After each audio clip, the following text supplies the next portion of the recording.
3, 2, 1, and go. Okay. So again, I want to welcome you guys to the title of this is Advanced Lean 2. It really isn't going to be that advanced as far as how lean concepts go. This one's going to be a little more detailed into manufacturing. When we talk about lean in general, we just talk about waste of time, waste of motion, and that can be in the office environment, the transactional environment, as well as manufacturing. What we're going to be discussing here is going to be strictly manufacturing and how to do time studies and how to balance workloads, everything to do with manufacturing, the type of work most of you do, which is I do my part and hand it to the next person. So how to optimize that is what we'll be reviewing here today. So we'll do some quick introductions. My name's Brent Wickers. I'm the Lean Six Sigma Master Black Belt for Seattle Lighthouse for all locations. And my little clicker don't want to work just yet. Yeah, it'd probably help if I turned it on. And so we'll start with Ben here, and we'll kind of go around the room with some quick introductions. I'm in operations. David Haney, TSA production lead. Ernie what? Ernie Dominic. Daniel Heatman, administrative assistant for administration. Svetlana Abrachu. Jordan White. Jordan last. And online we have William Bartels, plant manager, Somerville, South Carolina. All right. What kind of weather are you having over there, William? We vacillate between torrential downpour and 95 degrees. Nice. Sounds like South Carolina. Wow. So you're not getting the flooding that Louisiana's getting, or are you? No, we're pretty good. That's pretty normal for us, actually, this time of year. So canoeing to work is not abnormal? I've never tried it, but there's certainly a kayak anyway. Let's try. Well, we're going to be, 81 today, and the next week or so, about 80 degrees, so... yeah, thank you. We'll enjoy it. It'll rain for the rest of the year, though. Yeah, well, So we we'll got get paid back. we got a nice little window of some nice weather for This is a the little only bit. sun we get all year. Yeah, we enjoy it while we All can. September, full September. Yeah. Okay, so I'll let you enjoy it. Feel free to. Okay, so the first thing we'll talk about is the 7 wastes. In manufacturing, in any office environment, anywhere, there's these common 7 wastes going on. Easiest way to remember them, what helps me a lot, and I was taught a long time ago, is Tim Wood. So I think of Tim Wood as the highest paid, hardest to find employee at any factory. So he's kind of like the president. He's around, he probably makes the most of anybody, but you never see him around. He's kind of hidden. He's kind of coming and going all the time. And that's kind of what wastes are. So when you think about it, transportation, does it add any value to what you're making? Moving it around, moving the material around. It's just a waste. It's just a waste of time. Anytime you have to stop, go carry something over, Daniel's working 60 feet away and you have to go carry stuff over to him all the time. That's all transportation. Forklifts driving things back and forth is all waste. So inventory. Inventory is money. We analyze inventory the same way accountants look at dollars. It's money. We pay for it. We put it on the shelf. We pay to keep it on the shelf. We have to write it off when we don't use it. It takes up room. We have to move it around, transportation waste. So anytime we spend money on inventory that we don't need is money that, just like you, is spent out of your bank account and you don't have it to spend on other things. So inventory is a tremendous amount of waste.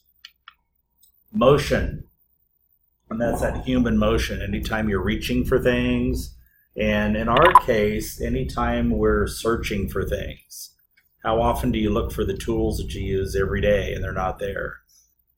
And it can be as simple as a tape gun, not in the same place every time. You have to stop, kind of search around and go, oh, there it is. And to come in the next morning and it's gone and you have to go look for it. Emotion waste, what we call look waste, can be as much as 20% of your day, just looking for the things that you need every day. Waiting? Oh, go ahead. But we have, like, for example, Ernie or David, they know everything. So we don't have to. But the fact that you have to stop and have them go look for it is waste on their end. Yeah. And which causes what kind of waste for you? Waiting. You're having to wait. Anytime things pause or stop flowing and you're waiting for something, you're waiting for the person ahead of you to hand you more work, or you're waiting for someone to bring you more inventory when you run out. All of that waste is just time. Over processing. Anytime I have to get approvals, I have to get someone to sign, anytime I have to have a piece of paper kind of flow around, is over processing. Overproduction is one of the worst of the wastes. Overproduction is anytime you make more than you need to. So sometimes we make a bunch of bite valves and we only need 3,000, but we made 8,000 and we put 5 in inventory. Well, now we have inventory waste, we have the transportation waste, and what if they're bad? We just produced 5,000 of something that's potentially bad. So producing what you need when you need it and only moving it hopefully a short distance is the least wasteful of all. And then our biggest issue is anytime we have quality defects. Then we've got all that dollar and all that labor amount thrown into the product and the customer pays for it. Now we have to give the money back to the customer and then make it all over again and go through all of that process of billing. Does that happen a lot? It happens a lot. For example, from camelbags too? Yes. From us? Yes, millions of dollars worth sometimes. Oh my God, Yes. from us? We Yes. do bad something? Yes. Everybody. After everything we check? Yes.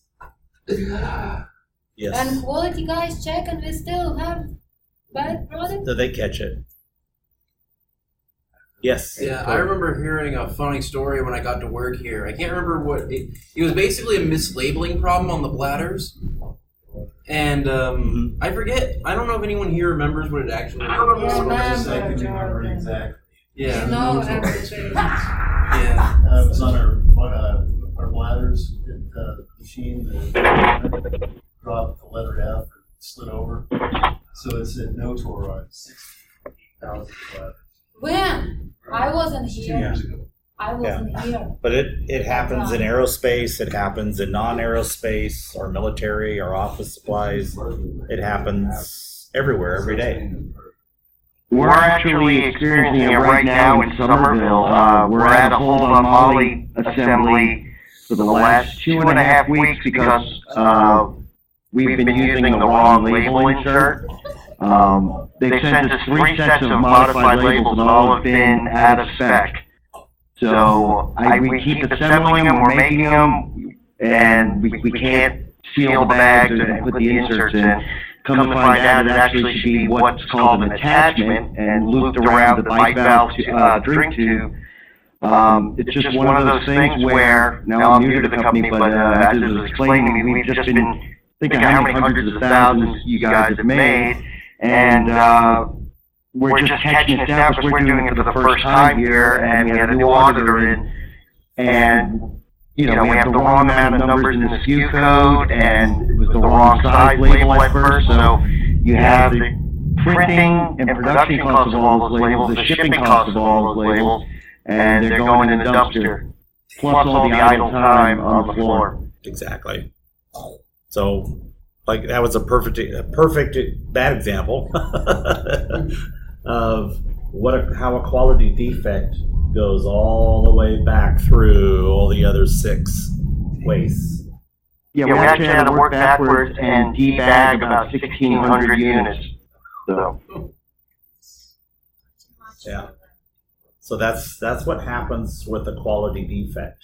If you overproduce and they're bad, there's all that overprocessing, the waiting. He had 5 people standing around, not able to produce anything. So, what little profit we make off of that was long gone. Long gone. So the things we're going to talk about in standard work, and this is manufacturing standard work, there's several elements of it. Standard work is that repetitive pattern that you go through. So you've got like 4 or 5 steps that you do every day. I sit down, I do my job, I've got these multiple steps, I hand it off, I do my 4 or 5, I hand it off to Ben. So that's your standard work. That's the work you do repeatedly every day. So within that standard work, there's a couple elements that we're going to talk about. There's Tack Time, and we'll get into what each one of these is in a lot more detail.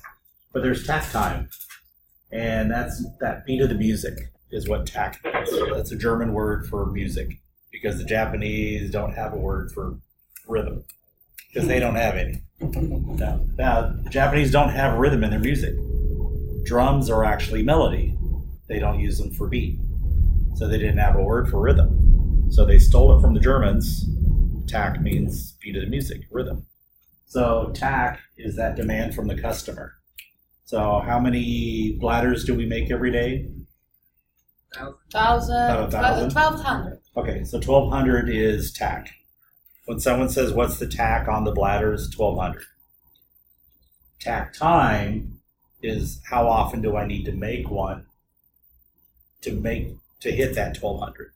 So we'll get into how that works. Operator cycle time is how long does it take you to do your standard work. I've got my 4 or 5 steps, how long does it take me? So I need to know, as a manager, I need to know what each person's cycle time is, because they need to be as even as possible. And we'll play with that when we get into the Legos. Is if my cycle time is a minute and Ben's is 30 seconds and Dave's is a minute and a half, that's a mess. Somebody's standing around, somebody's trying to rush to get things done. Quality problems happen because you're rushing. So operator cycle time needs to be as level as possible. And then the third piece of standard work is WIP. That's standard work in process. It means how many pieces need to be in front of me, how many pieces need to be in front of Ben to keep things running smoothly. So if it takes me a minute to do my job, but it takes Ben 30 seconds, I need to have a few extra pieces in front of him to keep things running smoothly so he's not standing around waiting. So it might take the 2 of us to do our part to keep Ben busy. So as long as I understand that, then I can keep things running pretty smoothly that way. Keep product flowing, nobody's waiting. Yeah, Brent, this is something I always deal with every day is like I have, different people with different, disabilities and abilities. Where I have a hard time with this concept is like putting those people, you know that they're going to be slow at it because maybe they have a hand issue or they just can't comprehend how to do it. And still to try to keep it fair and equal for everybody. Oh no, that's a good question. I'll show you when we get into what the time studies look like. Is I don't time just Ernie over there. So for example, like when we're doing camelbacks, if I'm doing a hot step, I can do for 3 minutes 9 bladders, but not everybody can do like that. Yeah. Well, and that way, be smoothly, everybody. Yeah. But I'm going to measure you, and I'm going to measure Jordan doing it, and I'm going to measure Ben doing it, and I'm going to get this variety of times. But you don't have that much people. And then come up with one time. But you can't time just one person, because you're right. Just today's example, that's exactly what happens. Yeah, you can't be that finite with it. You have to have a multitude of time. So I'm going to time her over a long stretch of time as well. Now, if like I said, if I come along and I have to put somebody else in there that's slower than her, then I can look at my time studies and go, oh, here's the adjustments I need to make for that. Once you know what everyone's time is. So it makes it much easier. And again, I'll show you what that looks like coming up. But no, it's a great question. But again, that standard work in process, that's where you kind of help level things out. So when the times don't add up right, or I got slower people, faster people, you can make up for it by having standard work in process in front of them, or inventory, which ideally you don't want to have, but that's how you help level things out, is with WIP. So we'll look at each one of those. So before you can do standard work, there's a couple things that have to be in place. And this is kind of how you tell the difference between whether it's an office process or whether it's more of a manufacturing type process. So whatever the steps are, you have to be able to watch them. They have to be repetitive, and they have to be based on human motion. So if it's just spitting out, you just load something up and it just spits out of a machine all day long, you're not going to be able to do time motion studies on that. The machine's a machine. It's never going to change. It's either on or it's off. So I have to have something that I could watch, that it's repetitive, and it's a person actually in control of it. So the process must be able to be standardized. So it needs to be the same, be able to do the same thing every time. And then, of course, the floor supervisor or a manager somebody down on the floor needs to be responsible for it. So if I'm looking at how we hire somebody, that's different every time. Every job, different requirements, different background checks, different everything. So that's not really a repetitive process. Right now it's kind of repetitive just because we're hiring a lot of people. But when we're not, it's not very repetitive. One day we got 3, the next week we got 10. It's just up and down all over the place. So it's not, and you can't really see what's going on. It's Kevin on the phone a lot and that sort of thing. So it's not observable. It's not repetitive. It's really not based on human motion. So those sorts of things, accounting really can't. It's really not repetitive. Paychecks, that's fairly repetitive. We know exactly when that's going to happen. Same thing, it's based on humans, actually taking printed checks and sorting them out, those sorts of things. So some of that can be set up as standard work.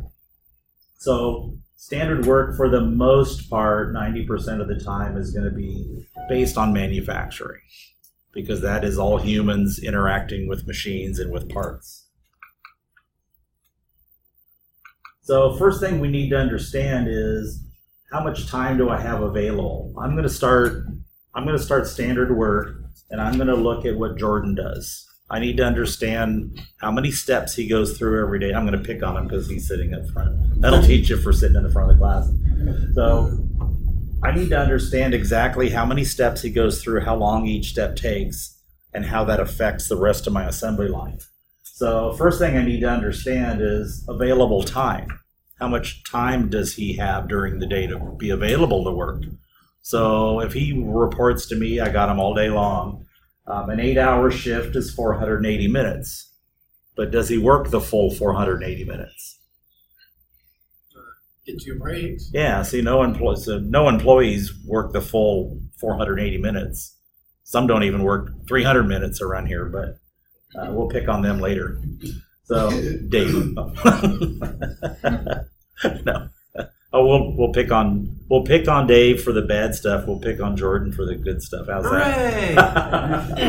So, and this is usually the first mistake that's made when somebody's doing a time study, is what's my available time? It's like, well, we work 8 hours a day, 480 minutes. That's easy. And it's like, well, you really don't work the full 480. So, like Jordan just said, you got 2 breaks. Our lunch is not separate, but it's separate. It's not paid, correct? My last place lunch was covered, so that was available time, but you weren't working. We had a 10-minute cleanup that was on the clock, so there's another 10 minutes that you weren't working. So in this example, we had, like I said, at my last place, we had a 30-minute lunch. We had 2 10-minute breaks, so there's another 20 minutes out. We had a 10-minute cleanup. So we were really only working 420 minutes out of the 480. So the first thing you need to know is exactly how many minutes is somebody working before you start calculating how much you can get done in a day. So, and I've had managers do that, is come out and say, Well, I calculated it 480 minutes and you're only getting X amount done per day. What's wrong with you? You're slacking off. If it takes you a minute to do it, you should get 480 done a day. 480 parts, and you're only getting 420 parts. Basic math. Lazy bum. So yeah, exactly. Just basic math. The first thing you got to look at is say, well, he's, lunch and breaks and clean up, and of course there's going to be some walking back and forth, and we'll let him go to the bathroom every once in a while. Geneva Conventions kind of force us to do that stuff. So you just have to figure out what's your actual available time before you start calculating anything else. The next piece is calculating my tack. And then, like we said, that's all based on the customer. How many parts must I produce based on my rate of sales?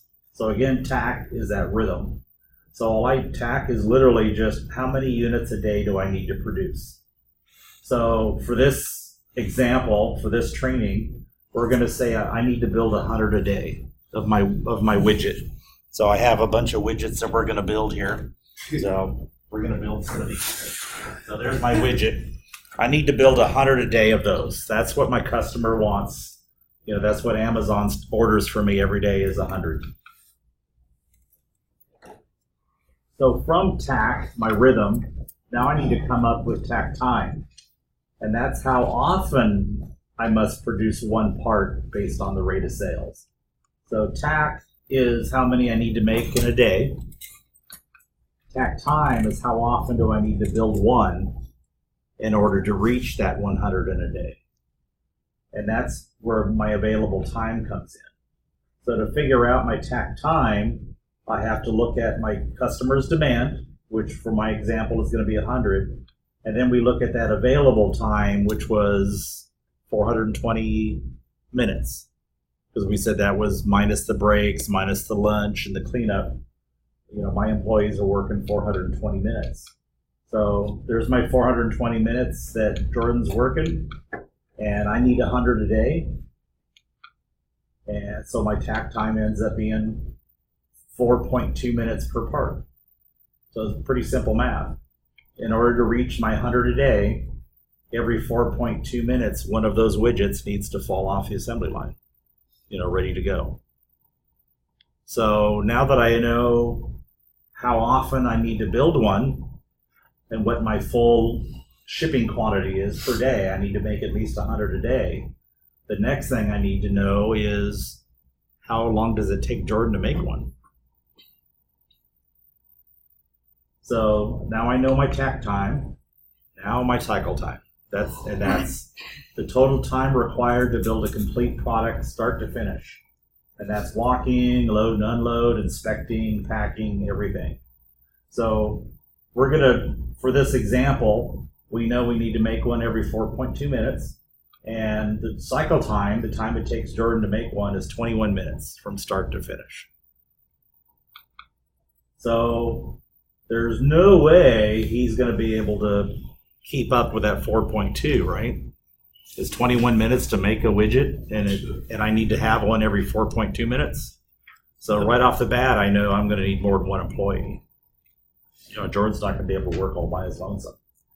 So I need to understand what that operator cycle time is. So that amount of time it takes the operator to perform all those different sequences of work. So the work, in a work cell, one operator, the cycle time and the operator cycle time are the same. So if I have all of you guys are in my work cell, every single one of you, my single operator cycle time is just your sequence of work, just the steps you do. But if you're all by yourself, the sequence of work and the operator cycle time will be all the same because you're all by your lonesome. So when we look at the forms coming up, that's how you'll be able to separate it out. When you go to a single operator in a cell all by themselves, doing a time study is pretty simple. I'm just going to follow you around all day with a stopwatch, and then I'm done. It's a little more complicated when you got more than one. So in this example, I've got this U-shaped cell. You folks over there in the bladder area, you're actually running kind of a hybrid of a U-shaped cell, but you're doing it from the outside because of the equipment and safety. So, because we didn't want you guys walking around too often much. So here's some examples of what an operator's cycle time could be: 1, 2, 10, and 11. You're doing steps 1, 2, and then you're going to turn around and do steps 10 and 11. So I can split your time up and make you guys as balanced as possible. I can have the next operator doing steps 3, 4, 8, 9 just by turning around. So that's the reason for that U-shaped of a cell, is I can have operators change, move around. I can bring operators in, take operators out, and I would just change the sequence of your work to try to balance things out. So I can just kind of bring people in, everybody's sequence of work changes a little bit to make room, and then you're all going again. So the U-shape is so folks can move around and not have to walk too far. Now you notice it's flowing counterclockwise. Why counterclockwise? Process.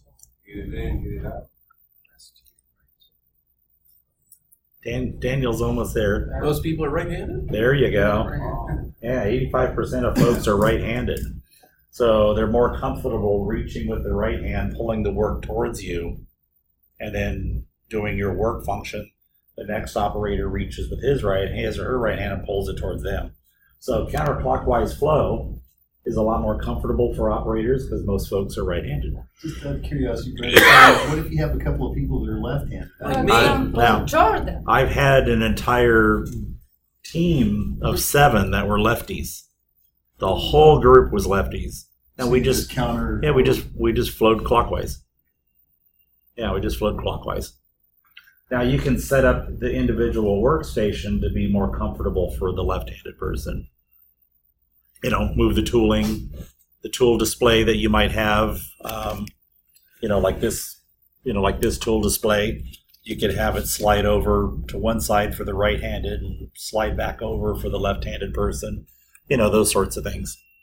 You can do little tricks like that to make it more comfortable for a lefty. Jordan? Well, for me, it's easy because when we're doing the bladder machines, I usually work on the bladder where I'm getting the stuff from the left. So that way, when I'm actually scanning it, it's just easier to grab it, fit it in, attach the hose, and then press the button. Yeah, so that makes it a lot easier. Yeah, and being a repetitive motion for even people that if it's set up for a right or left-handed person, you get used to it fairly quickly. It usually doesn't take too long. But when it's certain things like very sophisticated mechanical assemblies that you're doing a lot of different components, you want to set up something more specific for a right or left-handed person. So yeah, that's the reason for the counterclockwise, is most folks are right-handed. So we said my tack time, which is how often do I need to make one, is 4.2 minutes. My total cycle time, the amount of time it takes Jordan by himself to make one, is 21 minutes. So how many people do I need? I need to figure out how many employees to hit it. Jordan? Probably around maybe 5, 6, 7, just in case of difficulties, probably 7. Yeah, so if I do the math, I'm going to divide 21 by 4.2. 4.2, yep. So I do the little math. I got 21 minutes of cycle time, and I need one every 4.2 minutes, so it gives me 5. I need 5 people. But what Jordan made a good point is, what if something goes wrong? Something goes wrong. I've got that flex up and down. Not everybody's going to be a perfect 4.2. So if it takes you 4.2 minutes, to do one by yourself, I need to split that 21 minutes up by 5 people. Everybody needs to be at that exact time. Which won't happen. Which never happens. But this is my goal. So now I know if everything was running perfect and everything was level, I could do it with 5 people. I might have to put 6 in because I can't split up the jobs perfectly. And again, we'll run into that with the Lego exercise. You guys are going to have certain jobs that are easy, certain jobs that are really difficult, take a lot of time. And then you try to figure out, how do I split that up so I can even it out? Jordan? I was also thinking the reason I said 7 was because you might need to hire somebody to fix machines if they break, because I remember in Camelback, a lot of times where I ended up with no work was because the machine was broken. Yeah. And that would be outside this calculation, though. Oh. Yeah, I'm looking at the labor to build the product. But you're right, though. You have to have the support structure. So now talk about that standard WIP, or that work in process. So that's that minimal amount of stock required to make sure that your production is smooth. And it's also known as keeping the line wet versus keeping the line dry. So when you guys come in the morning and start, is there any material laid out there kind of ready for you to start out right off? Or are you guys coming into a dry line where you're waiting for material to work its way around and get to the last person? Sometimes both. Sometimes one, sometimes the other. Okay. So there's a lot of weight waste. If Dave's at the end of the line, he's down there packaging, it's going to take, in our example, it's going to be 5 minutes before the first product gets to Dave so he can start packaging. So I got a lot of people kind of, doop-de-do standing around waiting for products to show up. That's if the line's dry. So I want everybody to show up and have something to work on right away. So I would have that standard WIP, whether that's 1 piece in front of Dave or 5 pieces, whatever we establish, is at the end of the day, as everyone's doing their cleanup, one person's job is to make sure, hey, whatever standard WIP I'm supposed to have at my station is there before I go home. I know it's the natural inclination is to say, hey, get all the work off my desk and move it along. But you want to establish what that standard WIP is going to look like. So when I come in the morning, I'm not standing around. I got something to do and things are moving. So you're going to play with that as well with the Legos. So an example of that is I've got my one operator here. I've got a CNC machine. I've got a curtain operation, which goes out to a batch oven. I have another workstation that the part goes through. I have final assembly and then finished goods. So my little operator here is just going station to station, doing a little loop. And that curtain operation, which is 2 pieces going out to a batch oven. That batch oven is in another building far away somewhere. So I have to calculate how long that takes to go out and come back and how much material I need to have inflow in between those.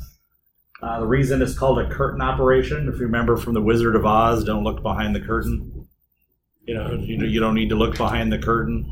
So that's the reason that's called a batch or that curtain process, like the batch oven. You don't need to know about it. All you know is you do your part, you ship some stuff out, the parts come back, and then you finish working on them.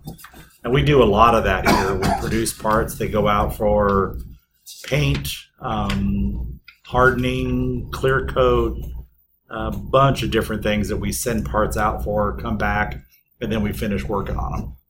So we have to calculate that time and material of how long it takes to go out as part of our tack time. So in this case, I got my one little operator here. He has to have 1 piece available for the CNC machine, a bunch of pieces going out to the batch oven. He's got a machine that holds 6 parts in it. Final assembly has 1 part, and then it goes off to finished goods. So in this example, he has to have 12 units of WIP. So when he comes in the morning, he's ready to roll. If that was completely dry, he let it run out, he could have hours of work to go before it pops out the other end into finished goods. And whoever's waiting for it then on the next step has got hours of time to wait. So in that example, it's critically important to make sure he's got the right amount of WIP always moving in there. Never let the line run dry.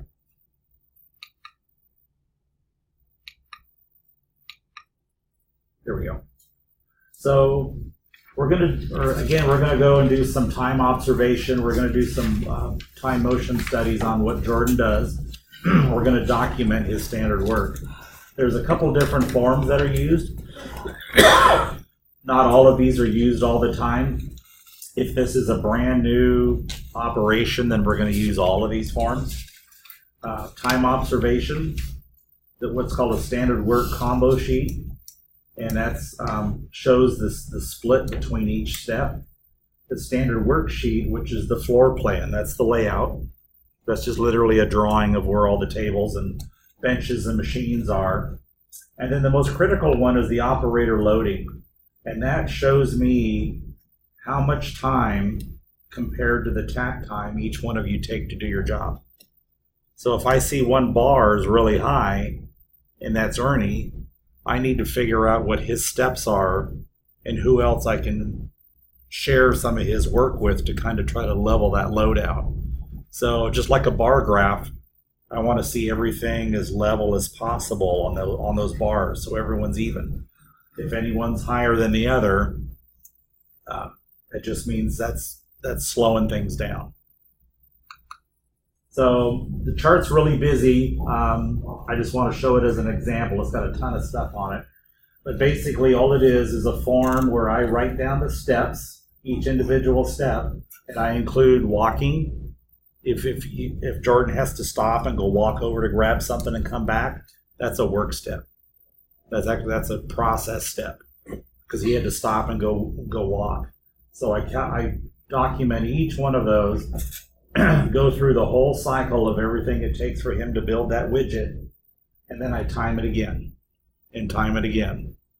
And you're guaranteed you're going to get this variation. So that's part of what I believe Dave was asking, which is, you don't have that one time. I'm not going to time Jordan once. I'm going to time him as many as 10 times. And then I'm going to come up with here's my lowest time. I have a column here for adjustment. And then I have an adjusted time over here. So there's calculations built into this to say, well, between Jordan's fastest time and his slowest time, he leaned a little bit more towards the slowest time than he did the fastest. So I'm going to document the slower time. I don't ever want to use the fastest time because that might have been a fluke one time, everything was perfect and it just went together. So I'm going to use the time study. I might do 4 or 5 of these, might be Jordan. And I might do a couple with Ben, and then I might do 1 or 2 with Ernie, and just throw them all in there. So I have a nice blend of everybody's time. I don't even need to know whose time it was, but I do need to have multiple people doing the job to kind of get a spread for what the time involved is. It's all about that sample size. Exactly. It's all sampling. It doesn't. The sample size of one doesn't give you very good information. So from that form, I put all my time in, and I cheat and I wrote software that does all this for me now. I can go into that form and say, of all those steps, Jordan does the first 6. I can identify that Jordan does the first 6 out of those 10 steps. It breaks down the time and draws this cool little chart for me that shows me when he walks, when he's doing work steps, when he's waiting for a machine to hand him a part, and then how long it takes him to turn around and go back to the start point again. So it gives me the entire spread of his work step by step. It breaks it up by manual time, auto time, which is machine time, how much time he spent walking, and how much time he's spending waiting. It draws a red line for me, which is tack. That's my tack line. So he's going way beyond tack here. You can see his work steps just continue way past the tack line. So the first thing I need to correct and start looking at is, well, he's waiting for a lot of the time here. I got 35 seconds of him. Here's my total. I got 35 seconds of him waiting, and I got 15 seconds of him walking. So there's the first things I need to look at is I don't need to worry about the time it takes him to actually do the job. I need to look at the weight and the walk waste that's going on. So the software takes those timings that you did, separates them out, not only graphically shows you them, different over here, but it actually lists it over here. And right off the bat, you can say, wow, I got quite a bit of time of him, almost half the time that he spends doing his steps is spent walking and waiting. So there's some quick, easy fixes right off the bat. Yeah, Jordan? It's actually really interesting you mentioned that, because that is a lot of my job if I'm ever working on the bladder testers, because I basically slip it in, hit the button, and there's like 12 to 15 seconds where I'm just waiting for it to scan, and then sometimes something goes wrong, so I have to pull it off, fix it, and then scan it for another 12 to 15 seconds. Yeah. So, Now, what you would look at in situations like that is, can I have him running two machines at the same time? To where while he's waiting on one, Actually, they don't let us.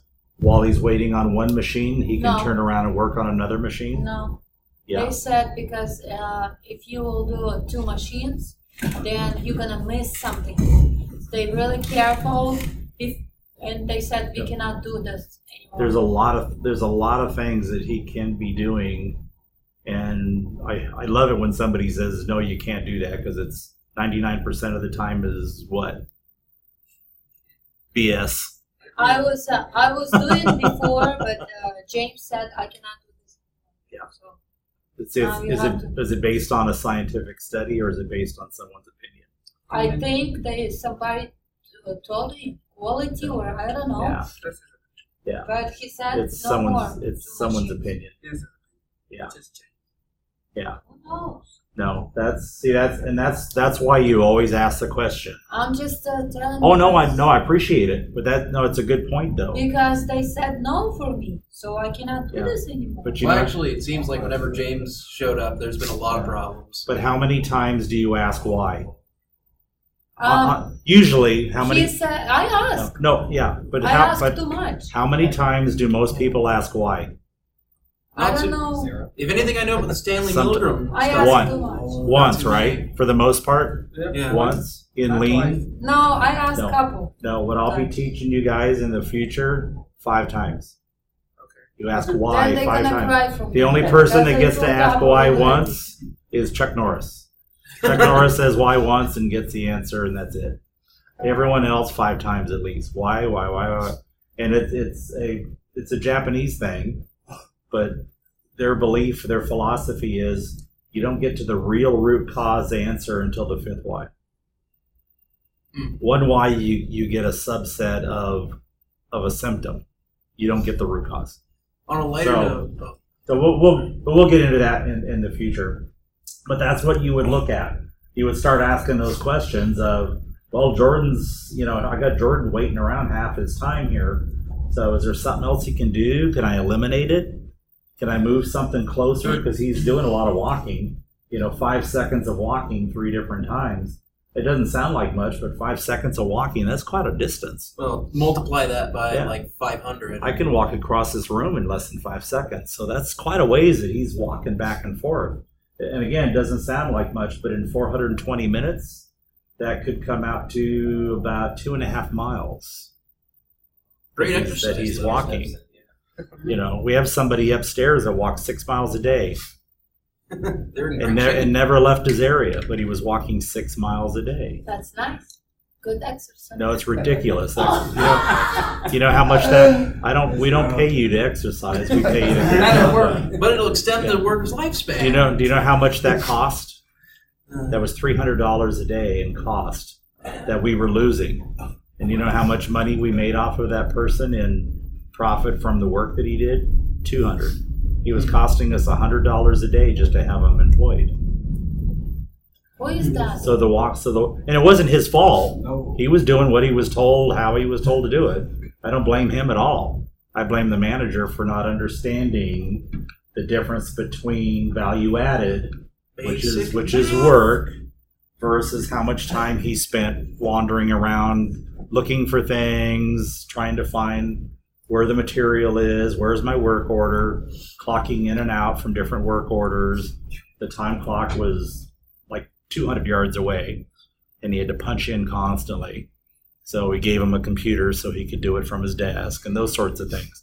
And it just drastically reduced the amount of walking that he did. But walking costs, every step you take costs about 2.5 to 3 cents, depending on your salary. Very, very expensive to have somebody walking around. So a standard worksheet is just literally just the footprint. This is what the footprint looks like. This is where all the benches and the machines and things are. And this is how the people walk around in between them. Sometimes it's called a spaghetti diagram. And the reason it's called spaghetti diagram is when you draw, if I was to sit there and draw where Jordan walks around for a full day, would it be like nice and neat and clean and just have a couple lines, or would it be like all over the place? Yeah, so it's called spaghetti for that reason, because it just literally looks like I drew a drawing of what the shop floor looks like, and then grabbed a big handful of spaghetti and just went and threw it on there. There's just scribbly lines everywhere. But this is a way for me to very quickly look at, my first operator goes from 1 to 2, and then she drops over to 8, 9, does the final finished goods, and then back to number 1 again. So it's real quick and easy for me to see, hey, they're not crossing paths, they're not getting in each other's way. This is all the steps that they do, so it's a quick little bird's eye view of what's going on in the cell. And then the most critical part, so I know how many I need to make, I know how long it takes Jordan and everyone to do all their steps, and I've got everyone timed out. So my last step is, now that I've done all of that, is to look at my balance, my operator load chart. So I need it when I have more than one operator. So if it's just Jordan all by himself and I timed him out, I don't need to worry about whether he's balanced with everyone else, because there isn't anyone else. So it allows you to see the time and the workload per operator, and you really have to have it to establish this balance. So if you think about the guys in the pit crew at a race, They're good. those guys, they're the best in the world at work balancing and standard work. All this stuff we were talking about, they are the best in the world at it. They all jump over the wall at the same time. They know exactly how long it takes me to run to the far side of the car versus the guys jumping on the near side. So I have a little bit less work to do, even if it's the same tire, because I have a couple more steps I have to run over there and do. So everybody is timed out and balanced to within 1/10 of a second of each other. So the drivers practice about 6 months a year. They practice year round, constantly practicing, coming up with new technologies, changing the car to make things more interchangeable, quicker to swap out. I think it's just 1 bolt now for a tire instead of 5 or 6. They used to sit there and go zip, zip, zip, zip, and have to undo them all and put them all back on. And now there's just 1 big nut right in the center for popping those wheels off, pop them back on. The fuel is pressure applied now, so when they put the fuel can in, they flip a switch and pressure just jams the fuel down the nozzle. It doesn't do it by gravity anymore. So anything to shave a fraction of a second off. But they are masters of work balancing. So this chart is an example of a real location. This was over in Ohio when I was working at one of our sister facilities over there. And they made really romantic product. They made a sewage pump that was like a food grinder, like a garbage disposal for sewage. So yeah, real romantic product. Nobody, made a ton of money, but no one ever talked. They were like the stepchild. No one ever talked about them. Yeah, over there in Ohio, they make something over there that makes money.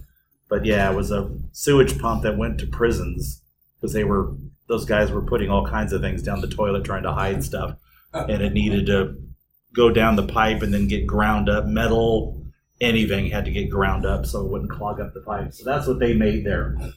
So we went there and we timed all the guys out trying to figure out what the holdup was in production. And right off the bat, the first guy, Randy, 1,140 seconds to do his steps. Tack time was almost 600 seconds. So he was almost double the amount of time.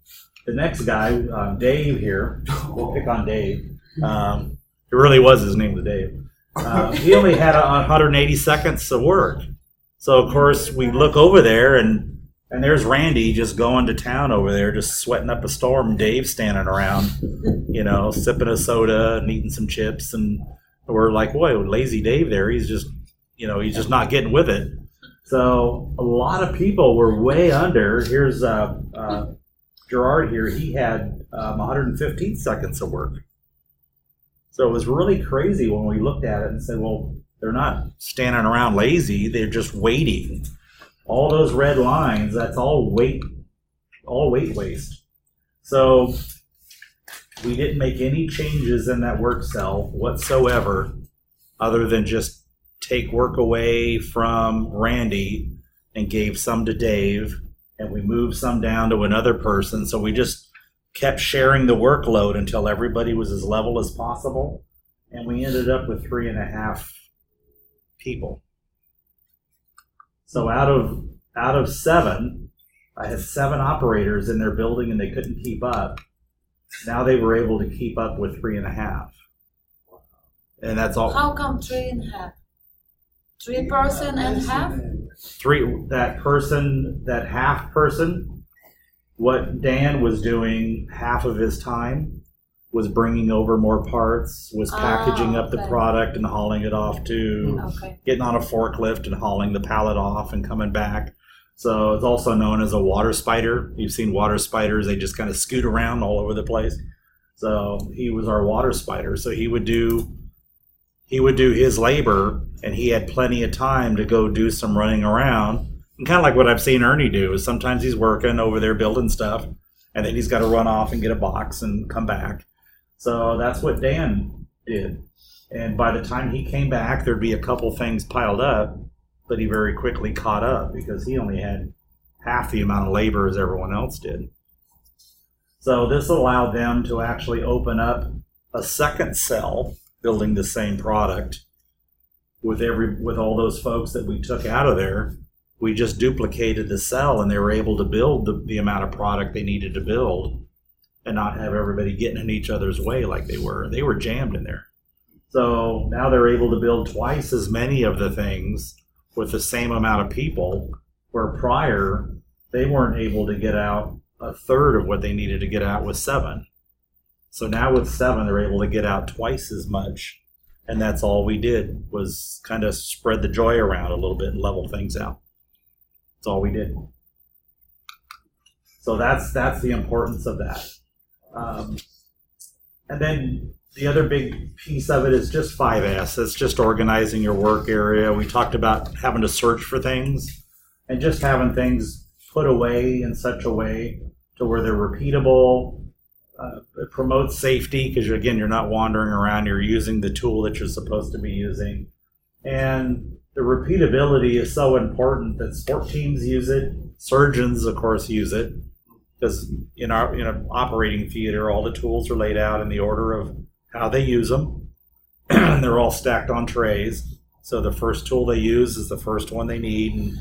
And then they're shadow boarded out. So when I'm done with it, I put it back on the tray on the shadow. And then when they're all done, they can look at the trays and go, yep, I didn't leave anything behind.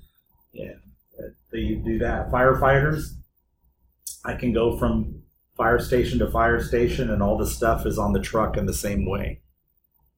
So if I go to another fire station, I don't have to relearn where everything's at.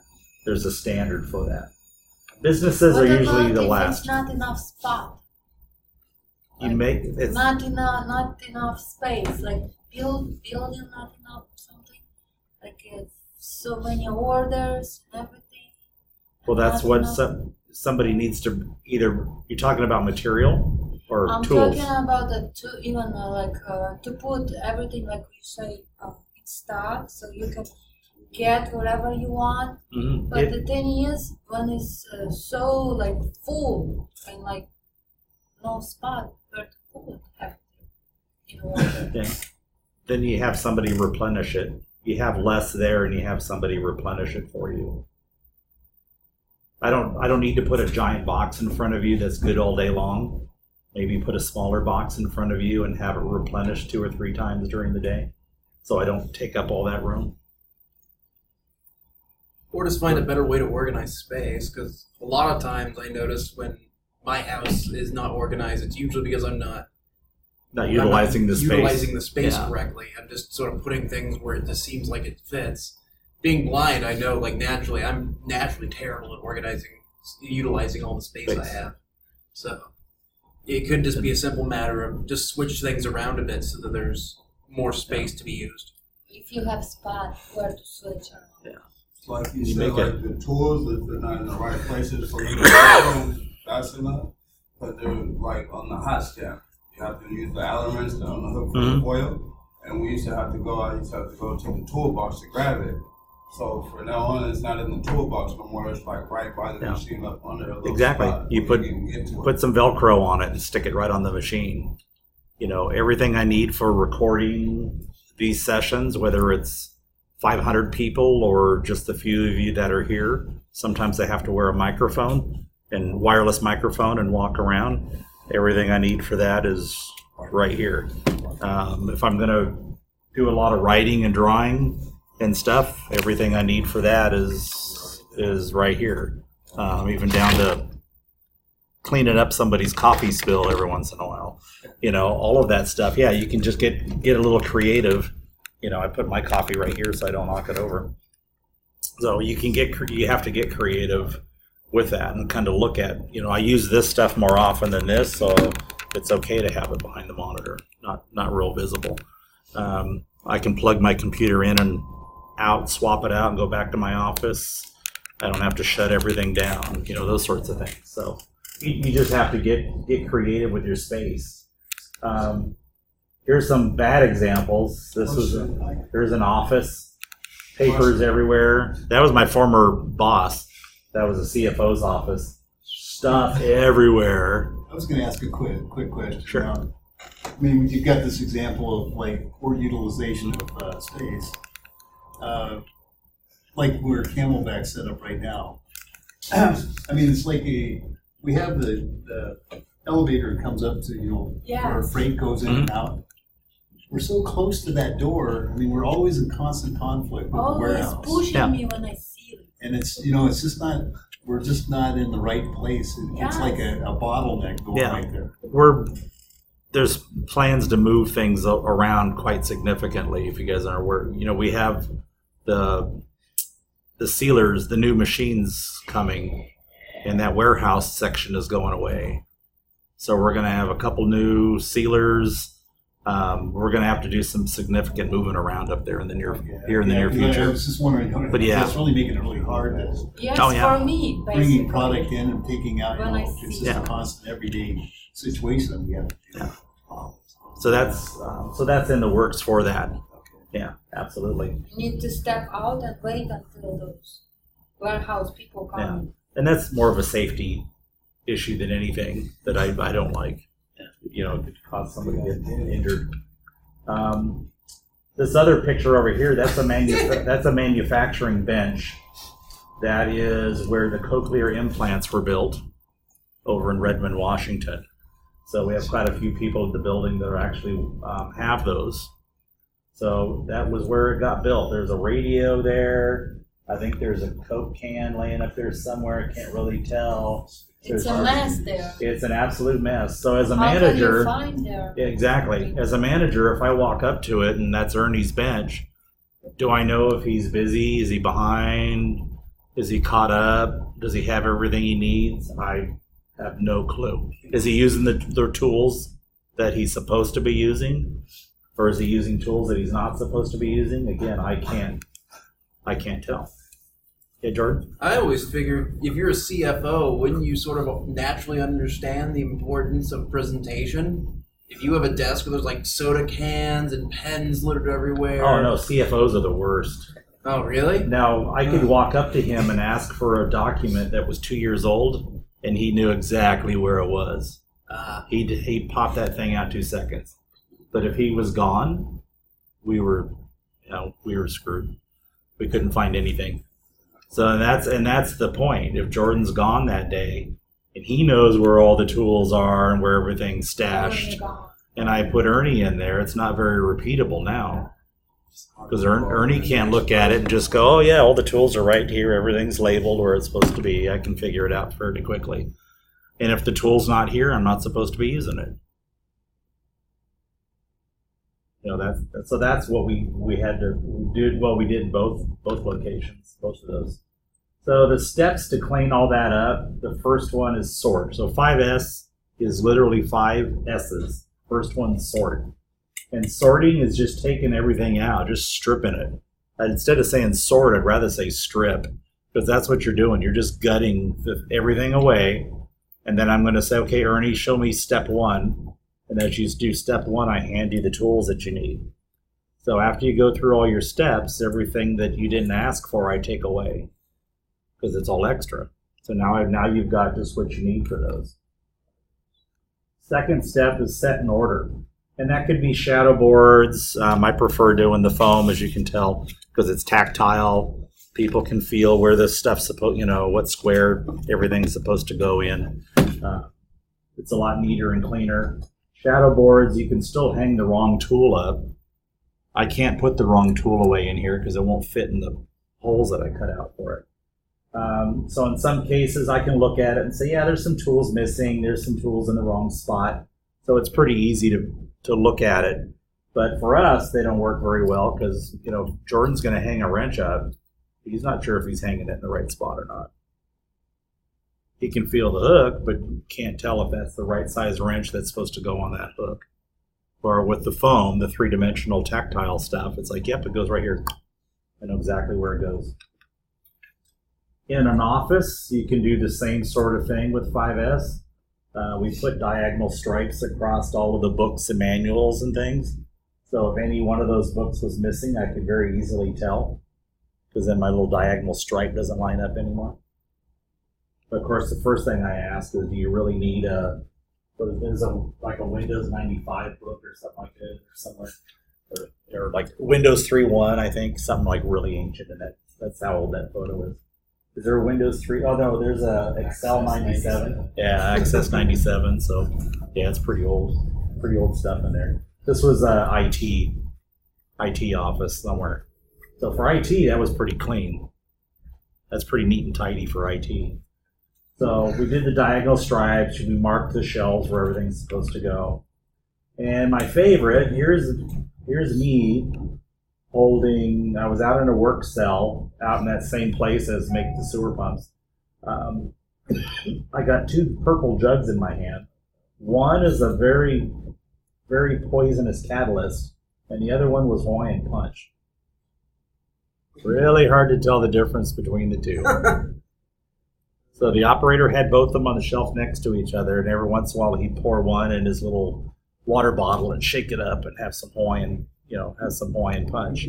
But right next to it, the exact same color jug was a deadly catalyst if you drank it. It's like the Princess Bride. All you have to do is switch them. Yeah, would have eat right through them. So we always thought that was hilarious that he had both of those sitting up there. So they just said, okay, no food wasn't supposed to have any food in the cell anyways, but still, it was like, how dangerous is that? So setting an order has a lot to do with safety as well as just having everything in a logical order. Is just only have what you need in there. Yeah, Jordan? Did it at least smell different? Oh, yeah. Yeah, the odor was, it was crazy different. Yeah, we don't want it to be exactly like Princess Bride. But it was hilarious, though. So that was a little while ago. And then after, you sort, you set in place, you sweep. That's not necessarily sweeping like with the broom. I'm talking about sweeping with your eyes. So as the manager, I want to walk around and be able to say, hey, is this working? We set everything in place. Is it working? It's like, oh, well, no, it makes more sense to put this here. It's like, okay, move it. And then just keep sweeping with your eyes. Just keep coming in and checking. And once everything starts working, you standardize it. So, okay, now I want to repeat this throughout the shop. And then to sustain it. So there's your 5th S, sustain. And you sustain it by doing audits. I'm going to come around and constantly check to make sure you're putting things away, tools aren't missing, just constantly be on top of it. You use like an audit sheet like this. just to come by once a week and do a check. So we unfortunately ran a little over, so I'm gonna have to bring you guys in for a second training to do Legos. It takes about 25 minutes to at least to do Legos. So I'm gonna send you guys out a second invite for a training here, probably within the week. And most of you guys report to, no, Daniel doesn't. Rick Talley? Rick Talley, most of you, right? Yeah. Okay, easy enough. But yeah, so like I said, we'll do Lego Factory here in the near future. And what Lego Factory will show you is all those concepts we talked about, work balancing, cycle time, whip. And that's one thing I want you guys to really keep in mind when you start doing the Legos, because I'm going to record your time and we're going to compare you to all the other teams out there. And right now, currently my record holders are over in Spokane, so I really wanted to come back over here. The guys over in Spokane were able to take a 5-minute build. It took them 5 minutes of touch labor to build that widget with a group this size. They got it down to 8 seconds. Nice. 8 seconds of touch labor. So that cycle time. So the way they did it was by thinking about standard whip, how many pieces should I have in front of me ready to go, and practicing that work balance, that operator loading chart. They looked at each person and said, well, Ben's got like 45 seconds of work and Dave's got 12 seconds. How much can I offload on Dave and work it that way all the way down the line? And then practiced it a couple times. And then stopwatch came on and we timed them. So the difference in time was phenomenal, what they were able to do. But this give you guys a little more hands-on with all the concepts we were talking about. Is operator cycle time, what's the tack time? How often do I need to make one in order to meet the time the customer wants? Because I'm going to be Amazon and I'm going to say, okay, I need 5, go. And you guys are going to scramble to get me 5. And of course, I'll reject one and somewhere along the way, and you have to send it back through.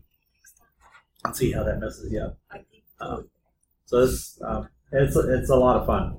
The folks over in Spokane do a little bit different one, though. Brent, I was going to mention this. Svetlana's going to be gone tomorrow. Oh. You're going to be gone tomorrow for a week. She's the boss. Oh, okay. So. We'll get to you. And I do the Lego, just the Lego training separate quite often.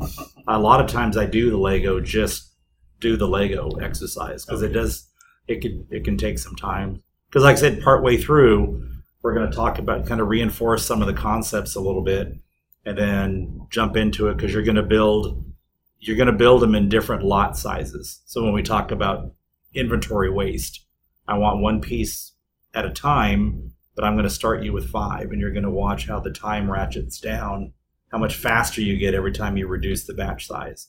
Because you're doing bladders one at a time, because that's how we designed it. But the natural inclination would be for somebody to open up a box and stamp, print the whole box and then hand the box off to the next operator. And somebody would come. And we didn't want Faster. it's much, much slower, and you'll see why. Much slower. That's why we designed around it. Yes, sir. I was actually going to say, because I noticed that when I do I forget what the job is with the hoses. Like when I You made hoses. Yeah, I made some of the hoses, but sometimes I would make them so fast that the people next to me are basically getting swamped. And I have the same problem with bladders too. I'd scan them, but then one of our guys who puts it away is just slow, so I end up swamping him. So people either tell me to stop working, or the other guy, when he's not working, takes the bladders. With the hoses, they just ask me, stop making hoses. We have too many. Yeah, Yeah. So, and same thing with bladders. And Same stuff. you'll do that at times when you, Because, like I said, we have some people fast, Mhm. some people slow. and Who that's is backing? Usually they slow, and they and have what you to do stop. and what you do in those situations is in order to get things to balance out, so I'm not flooding my next operator with stuff. Is I say, okay, it's time. Stop for 5 minutes. Go reload the line. Go get more boxes. Go get more supplies.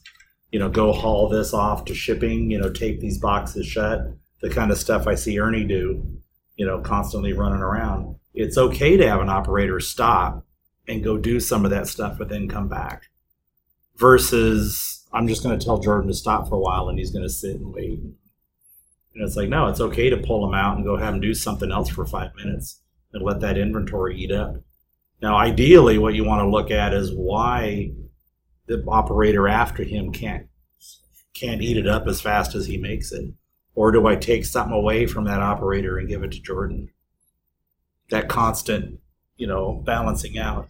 Because what we'll get into in the next series of lean classes is playbooks. So I have a playbook for this group. Now I'm going to take Ben out because he's on vacation. I'm putting somebody else in. How does that affect my line? Well, I have time studies for the person I'm using to replace Ben. And I know because of Ben being out and this person being in, I'm going to have to move Jordan around. I'm going to have to give Jordan some extra work. I'm going to have to balance things out a little bit differently. Yeah, but I would think if somebody will do double, like it's not kind of fair. One person slow and do 5, another person do 25, Well, and it's same not fair. money. It's kind of like It's, doesn't look right. we all get paid the same amount of, Yeah, but the dollars thing for is the that hour. person is gonna be more tired than another one. So it's kind of it's Maybe all, give that person a raise it's all time. because he's doing more. But everybody works at different paces up and down during the day, and you just have to do the math and try to balance things out as much as possible. Even fast people are gonna have their days where they're going slow. Even fast people start out fast in the morning and later in the day they're slower. So all of that has to be calculated in as much as possible. You had a question, Ben? Yeah, so you have your standard time, and then, or the individual time, and then the standard time is essentially just a goal that you shuffle people around. Exactly, Try to get to. trying to meet. And that's your different playbooks. Oh. So if my playbook, I can have a playbook for 100 a day, for 50 a day, for 200 a day. So I've got these different playbooks. So Rick comes out and says, we need to do 200 today, not 100. Then Dave would open the playbook to the 200 and say, oh, okay, this is where Jordan goes, and this is where all the people sit. And here's the work steps that they go through, which is going to be less for everybody because you got more people. And this is the work steps they go through. Now, if it's 50 a day, it's like, okay, there's only 4 people in here, and here's the work steps. Or, and again, you can get as complicated as Daniel's not, Daniel's out. I got to bring this other person in today. That person's a lot slower, which means I need to spread the work out a little bit differently. So same amount of people, but the work steps change a little bit because I'm bringing Bob. We don't have a Bob. I'm bringing Bob in, and Bob's a little slower. And like Dave mentioned, you got some people with other disabilities that slow them down. And it's like, okay, I've got time studies like we did with Carla's group upstairs. We did time studies on the MPHS kits, but we timed every individual operator, every single one of them doing the same thing. So Carla's got a tool that looked like that time study that allowed her to say, well, if I put Ben and Jordan together, Ben takes 40 seconds to do his, and Jordan takes a minute and a half. So I'm not putting them together at a 2-person station. So it allowed her to play all these games to say, out of the people I got today, here's how I mix them to get the most amount of production out of them. And that's what you would do with that. Yeah, Jordan? Yeah, I've been kind of thinking about that because it does seem like with different people, it does have a pattern. Like sometimes I'll work with some other people and I can't keep up with them, and they're on the other line they're right next to me bagging the bladders, and I can barely keep up with them. But then sometimes people will, I'll be with somebody and they'll be really slow, and it's like but I always seem to get the people who are like, we always seem to put people in the same spots. And sometimes what you end up having to do too is say the standard, what I need you to produce is 1 a minute. And you might be able to do, a little bit more than that, but I don't want you to produce that fast. It's okay to tell one person, go a little slower because I need you to keep up with the pace. So I got 6 horses pulling my wagon, and I got 1 horse that can go faster than the other 5, but it doesn't do me any good. Yeah. I need everybody going at the same pace. So just like music, if everyone's playing a ballad and you're over there playing Van Halen, it doesn't do me any good. I need everybody. I've been using music examples a lot because Friday I got to hear Van Halen, and then Saturday was Aaron Neville. So I was in heaven. So I had my 2 favorites. Well, music's also just a good. So I had a really good examples going from one to the other within 24 hours. It's kind of cool. So, like I said, I'll resend you guys out invites here for the near future. We'll make sure it's after she gets back. She's not going to shag out of it on us here. And like I said, we'll go through. We'll do a quick refresher on the concepts, and then we'll have you guys spend the full time on Legos. So, questions? Jordan, question? No. Nope. Cool. Thanks, guys. Thank you. Yep. Thank you, Brent. Thank you, Brent. We can take this piece of copy.